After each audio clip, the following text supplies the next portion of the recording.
Au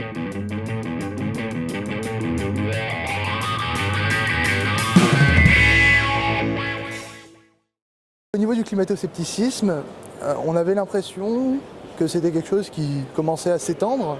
Et là, à l'approche de la COP21, on dirait que ça commence à se dissiper. Alors est-ce que c'est parce que l'idée d'agir contre le changement climatique a pris le pas dessus, ou est-ce que c'est parce qu'on a vraiment réussi à combattre le climato-scepticisme? Quel est votre avis là, sur le sujet? D'abord, moi je veux dire qu'on est en démocratie, qu'on a la chance que tous les avis puissent s'exprimer. Et il y a une vraie difficulté à faire la différence entre une opinion qui peut être basée sur des croyances, des convictions personnelles, parfois même idéologiques, ou des considérations de conflits d'intérêts, et puis les faits scientifiques.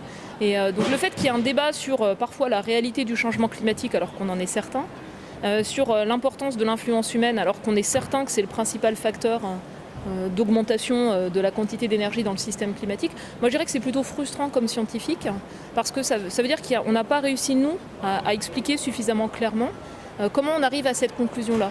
Il y a parfois l'impression que c'est une opinion ou même une conviction écologique alors que c'est un fait objectif et que les centaines et milliers de scientifiques dans le monde testent en permanence, pour lequel ils utilisent des méthodes qui évoluent au cours du temps et qui confirment ce constat.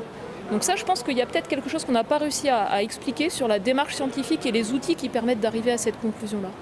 Et après, que le débat existe, c'est important, il doit exister dans tous les domaines, il doit exister sur, par exemple, comment on intègre les incertitudes qui font partie de la démarche scientifique pour la prise de décision. Qu'est-ce qu'on doit mettre en place comme stratégie d'adaptation? Quels sont les choix pertinents en termes de politique climatique? C'est important qu'il y ait un débat, mais en même temps, nier des choses qui sont des évidences scientifiques, c'est très frustrant. Juste une dernière question, ce serait pour savoir, pour vous, la COP21, en un mot, ce serait quoi?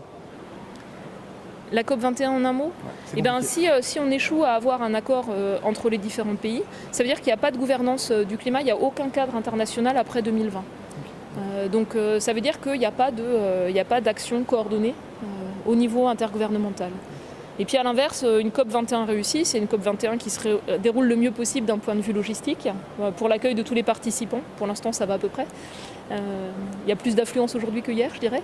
Il y a également donc, un accord qui est universel, c'est-à-dire qui implique l'ensemble des pays. On en a certains qui aujourd'hui ne jouent pas complètement le jeu, n'ont même pas fourni leur contribution volontaire, comme le Venezuela par exemple. Ensuite, c'est également un accord qui soit ambitieux, et donc il y a beaucoup de formulations qui restent à définir et qui changeront complètement le degré d'ambition. Ensuite, c'est un accord avec l'idée de revoir l'ambition à la hausse au fur et à mesure du temps, c'est-à-dire qui met en place un mécanisme de révision régulier. Et puis, pour moi qui suis scientifique, c'est un accord avec un système de vérification.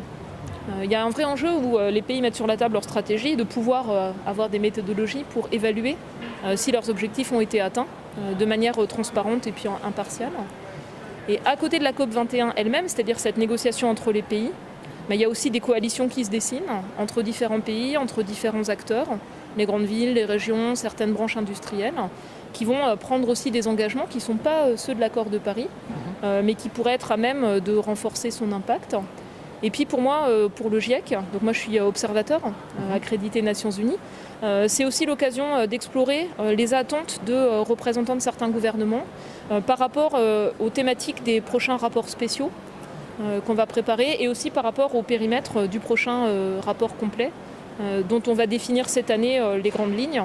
Et donc le GIEC, ça permet de séparer la science et la politique finalement.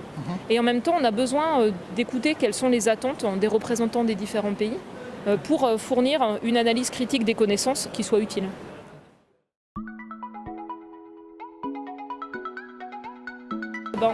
Moi j'ai été vraiment pilotée par la curiosité, quoi. Pas par un calcul de carrière ni rien, quoi. Vraiment la curiosité. Si vous faites ça, il y a quelque chose qui vous a intéressé à un moment donné dans la météo climat. Essayez de trouver ce qui vous intéresse et puis foncez, quoi. Je pense que c'est le plus important, d'avoir la chance d'avoir une activité en relation avec quelque chose qui vous intéresse au-delà de l'approche purement professionnelle.